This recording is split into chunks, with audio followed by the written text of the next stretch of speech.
Hey there, welcome back to another episode of Let's Play Castlevania Dawn of Sorrow. In the previous episode, we just fought Rahab in the Subterranean Hell, and that leaves us off with some exploration to do in the next episode here. But first, it's probably a good idea to fix your setup back to the equipment you usually use. There we go. And let's move on. And what the hell is that thing?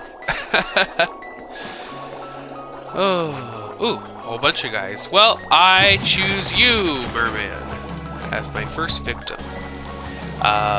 Anyway, he's got a common soul. Shouldn't take long, and I'll be right back once I have collected that. Okay, I have the Merman soul, which shoots a stream of water. Boy, that sounds really useful when you're underwater. I guess he makes a current underwater.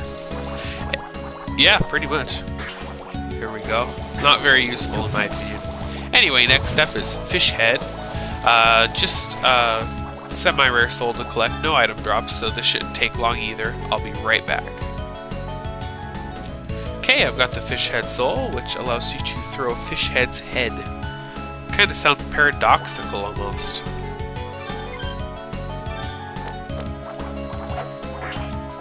And it kind of sucks too. Anyway, that's Fish Head's head. Or Fish Head's soul, rather. Well, I guess it's both. Anyway, next guy up is Dracula. This weird sea star thing has got an item drop and a common soul. Okay, I've got Dracula's common soul, which allows you to hurl a Dracula. So let's try that out. A level 9 soul. Oh, hey, it's kind of like that gladiator soul from Aria of Sorrow. It creates a rolling wheel. Anyway, I'm going to get his item drop now and I'll be back. Okay, I've got the Dracula's item drop, which is the boiled starfish. And obviously that's going to be a consumable. Let's see, where's it at here? There it is. Has a firm, jelly-like texture. Ew.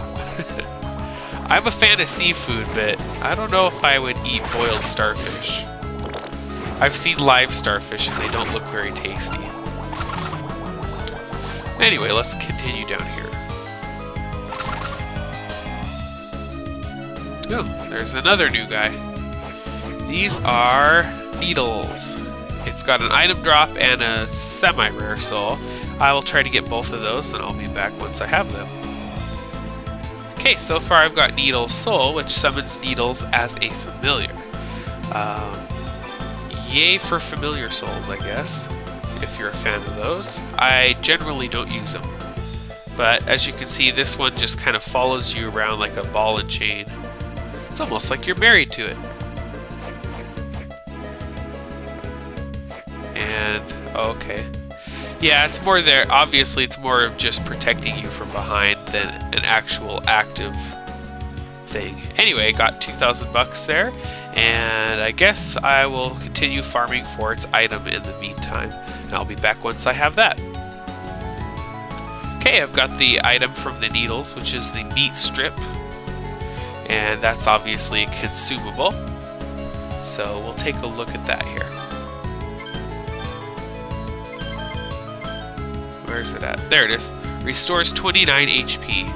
Why is it that this huge chunk of beef or chicken or whatever meat it is, it looks kind of like a turkey, I guess, can give you only 29 health, but like reverse spoiled milk can give you like 200? I don't get it. Apparently milk is better for the body than any sort of larger food. I don't know. Anyway, just a weird gripe. Yeah, there's the needle in action. I guess if you're into passive killing, it's kind of fun. But I don't like it, so back to the usual.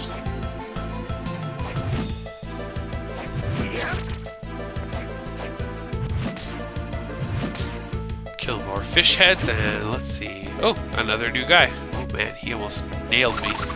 This is Killer Fish. He's got a rare item drop and a semi-rare soul to collect. So I'll be back once I have those. Hopefully it won't take long.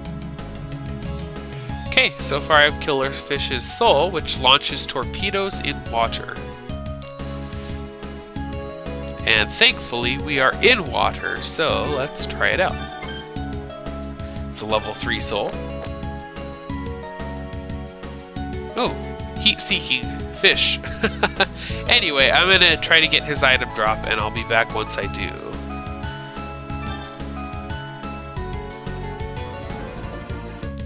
Wow, this took a freaking long time. This is by far the longest farming I've ever done in this game or in Aria of Sorrow. As you can see by my level, I'm 64 and I was level 60. I was almost 59 in the last segment. I basically farmed this guy alone, well, with the fish heads that I had to kill along the way, for about 5 hours in order to collect these damn salmon beautier. And this is a seafood dish. Anyway, totally not worth farming, but I did it for completion's sake. Anyway, I'm going to show off the Killer Fish Soul. As you can see, it does about 300 damage to these needles. So it's basically the strongest soul that you can use underwater, aside from maybe the disc armor. Ooh, 400 on that merman. Yeah, anyway, chainmail we just collected is... Oh, make sure I'm in the A setup. And there we go. It's a suit made of woven chains. It raises your defense by a single point, but the army jacket still resists cuts. So I'm going to stick with that until I get something much better. Anyway, yeah, there are certainly better places to farm the killer fish than that one that I farmed at, but it was the first place I encountered it, so I was kind of honor bound to kill it there. Anyway, yeah, there's another good reason to use it right now. It can take out entire pillars of fish heads. And it racks up EXP rather quickly that way. Anyway, we just got a high mind up that restores 200 MP, but I'm sure you've seen that in other episodes, so that's no big surprise. Ooh, here's another stack of fish heads.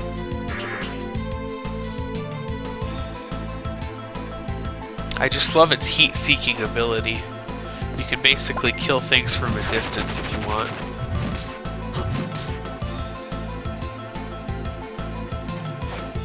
And that rusty food tin or food jar or whatever it was, we got in the last episode too, so if you want to know what that does, just go watch that episode. It's basically another one of those poisoned foods that you have to have the ghoul soul equipped to eat and not hurt yourself with. And apparently I'm hurting myself with needles. This kind of chamber reminds me of the one at the base of the clock tower back in Aria of Sorrow, where the needles fill up the vertical passages. And what the... Yeah, I guess that's why you can't use killer fish outside of water, huh?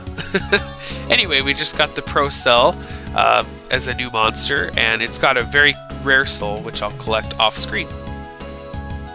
Okay, I've got the Pro Cell Soul, which increases mobility in water, and as you can see, it's a great ability type soul, so that should list in our abilities now. There we go. And Rahab, by the way, which we got earlier, is also in there. Now, without Pro Cell, this is how slow we walk in water. Now, if I re-equip it, I walk through water at normal walking pace, so that's what it does.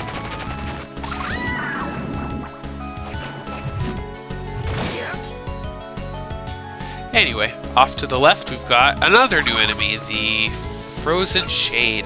She's got 2 item drops and a semi-rare soul, so I'll have those off screen. Okay, so far I have the Frozen Shade soul, which creates a blade of ice that causes freezing.